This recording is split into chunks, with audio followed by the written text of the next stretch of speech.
Hey guys, welcome to the Snobs podcast. This is a mini episode where we have some reviews for you guys to check out. Let me know what you think in the comments. I really appreciate it. We're going to be doing a full episode this week as well, so make sure you go and check that out. We're going to be doing another mixtape episode. A lot of fun every time we do those, and we'll have some more reviews for you on there. I just watched a lot of movies in the past couple of weeks, especially with being off last week, and I needed to do some extra reviews. So enjoy them. I truly appreciate you guys watching and listening. Please think about supporting the Scene Snobs. Follow us on Patreon either for free or if you join one of the paid tiers. It all goes back into helping run the channel. Follow us on Scene Snobs. And remember, all of our reviews come in video format. You can either watch them or listen to them on the podcast and all podcast platforms. You can watch them on YouTube individually, or we do written reviews for all of them over on Substack and Letterboxd. Thanks again for joining in for the Scene Snobs podcast mini reviews. And now please go and enjoy our reviews. Until next time, I'll talk to you soon. Hey guys, welcome back to the Scene Snobs Reviews, and we are reviewing the movie Materialists starring Dakota Johnson, Chris Evans, and Pedro Pascal. There's going to be some light spoilers here and things like that. There's no big twist to this movie. This is a new movie from Celine Song, who did Past Lives, which is a movie I really enjoyed, and I think everybody should go check out. Now, when it comes to this one, there was a lot of things that I did kind of get into about it. I liked the idea of this interview style, almost kind of like When Harry Met Sally sort of vibe to it, where she is a matchmaker in New York and she's kind of interviewing these men and these women to see how it would all work out. Of course, that's the name of the game, right? But during this, we're starting to see her relationship and what she feels throughout it, and like kind of flashbacks to her and Chris Evans' character and their relationship in the past and how it sort of fizzled out. He was never very ambitious into making money and having material things, and it kind of led him down a path where he was sort of broke all the time and he didn't really have this ambition to go out and make that stuff. And she did. She wanted this lifestyle. She was a bit more materialistic and left him for it. And as she goes on, she's starting to rekindle with him after time. And she also meets Pedro Pascal's character, who's this beautiful, rich, very kind and caring type of person. And she starts to fall for him a bit, but she's not in love with him. Also, she finds out that he got heightened. He was 5'6" and went to over 6 foot by, I guess, having something happen to his legs, and they have to stretch his legs out. I don't really know how it works, but I found out in this movie that I guess it does exist. She decides to go with Chris Evans' character in the movie. There's a lot that happens between them that kind of brings them together. There's a lot that happens that kind of pulls her apart from Pedro's character. None of it really makes sense to me. This seems like demon water and hellfire in terms of how dating goes today. If it's like this, it seems so materialistic, vain, and crazy. I don't know what this is based on or if this is actual reality, but the fact that a man felt like he had to heighten himself just to find love is insanity to me. And then the other man has to quit everything he is or what his life and what he's trying to do just to start making more to impress the woman. I don't know. There's a lot of stuff that seemed very vain, very selfish in it, and I didn't really like any of these characters. None of them really seemed like they're in it for true love or to, do it for the other person. They all seemed like they were doing it for themselves so they can end up with what they wanted. Didn't really like it. When I compared this to When Harry Met Sally, it's very different in terms of that tone.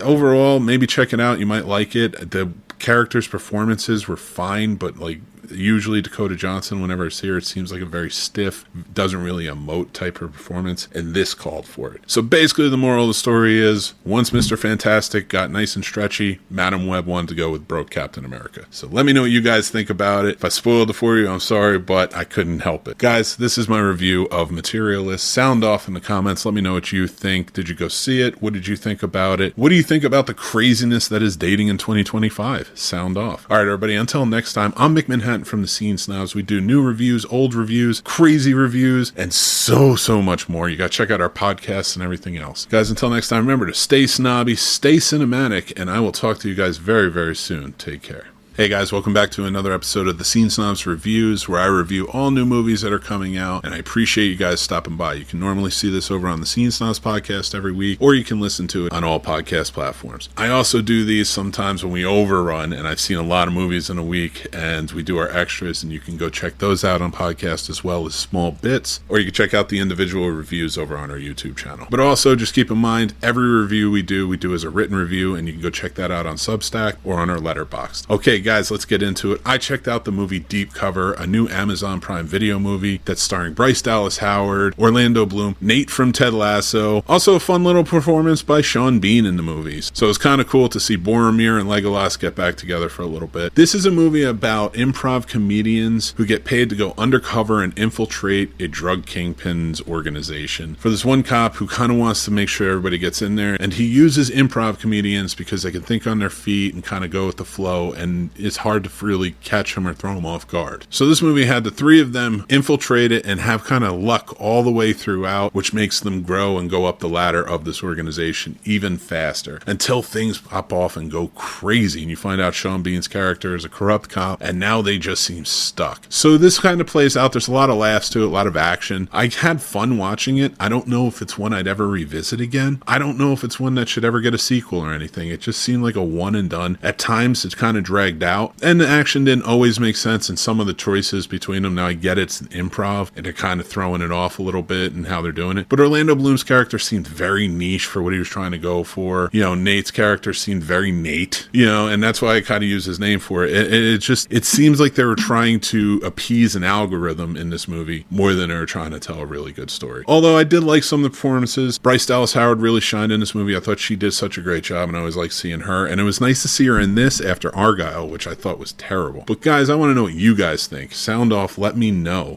Did you like it? Did you not like it? For me, this was a 2 out of 5 mics. I wasn't a big fan of it. But yeah, sound off again, like I said. Let's talk about it. Remember, everybody, follow for more on the Scene Snobs channel. We always tons of stuff going on. Every day we have content coming out. We love you guys being a part of it, being part of the Snob Nation. And we love movies, and we know you do too, so hang out with us. At the Scene Snobs all over social media. Make sure to follow us. And remember, stay snobby, stay cinematic, and take care of yourselves, because that's very important, and be kind to others. I will talk to you guys very soon, and take care. Hey guys, back again with another episode of the Scene Snobs Reviews, where we review all the new movies that are coming out, having a good time with them, letting you know what we think, and we would love to hear what you guys think as well. You can check this out here on the Scene Snobs. We usually do it during our podcast. You can follow us there, watch it, listen to it wherever podcasts are, or on our YouTube channel. But today I had some overflow, a lot of movies that I had to check out the last couple of weeks, and because we were off last week, so I'm doing some extra reviews, and I watched Straw, the new Tyler Perry movie. This movie follows Taraji P. Henson.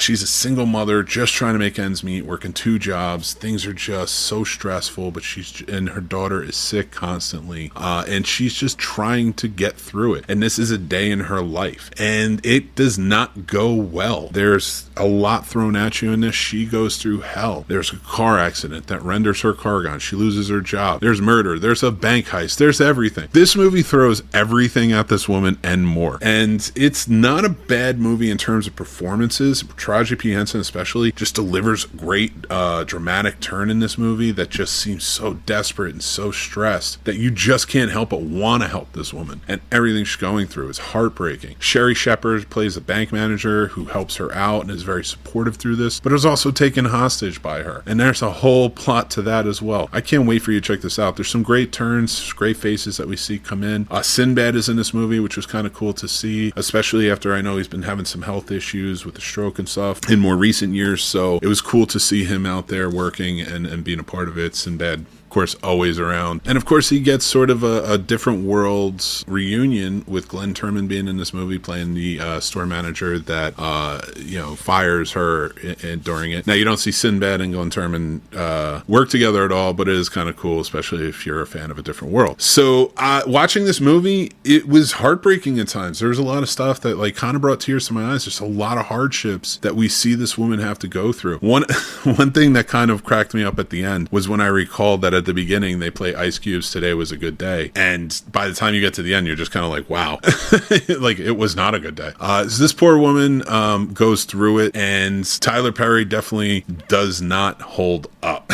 He's like, all right, if I'm gonna make this a bad day, we're gonna do it. So when you watch this, just keep that in mind. There's a lot of hardships that happen throughout for a woman that's already going through hardships. Now, it seems unbelievable at points because of that, and it sort of throws the story off. I did not not know where this was going in the first like half of the movie, and then by the time you get to the last half, you're like, wow, this kind of went off the rails a little bit. And that's true Tyler Perry fashion. He sort of does that. What grounds it are the performances. Now, like, the villains in this are very mustache twirling. The police officers in this are very police officery, like procedural. It's really lies with Taraji P. Henson's character in this and Sherry Shepherd's character and everyone who's kind of around, and the themes of black women and the struggles that black women go through and how they're seen or sometimes unseen and everything that's happening with them. Yeah, there's a lot touched down on here, and it's very important to hear these things and understand these things, these stories. So they do a very good job with that. It's outside sort of the realm where it seems very unbelievable. But I'd love to hear what you guys think. Sound off. I really did like Straw. I gave it a 2.5 out of 5 mics. It's worth it, especially if you like movies like, you know, Changing Lanes, stuff like that. It's, you know, a lot of tension, a lot of stuff going on throughout, and you just kind of want it to calm down a little bit for this character. Those can be very thrilling. So if you like stuff like that, this is definitely one that will fit within that realm for you. But let me know what you guys think. Sound off in the comments. Like I said, I can't wait to hear it. Guys, I do this all the time. Make sure to follow the Scene Snobs. This is my baby. I love it. So I always appreciate all the support you guys give. If you guys want to support us on Patreon, all that goes back into running this channel, or you can follow for free. We have lots of updates and stuff going on there. We have a Discord. We got tons of stuff going on. So follow us at the Scene Snobs all over social media. But until next time, remember, I am Mick Manhattan from the Scene Snobs. We are here to entertain, and we love movies, and we know you do too, so join the Snob Nation. Remember to be kind to each other, stay snobby, stay cinematic, and take care of yourselves, because that's important. And I'll talk to you soon. Take care.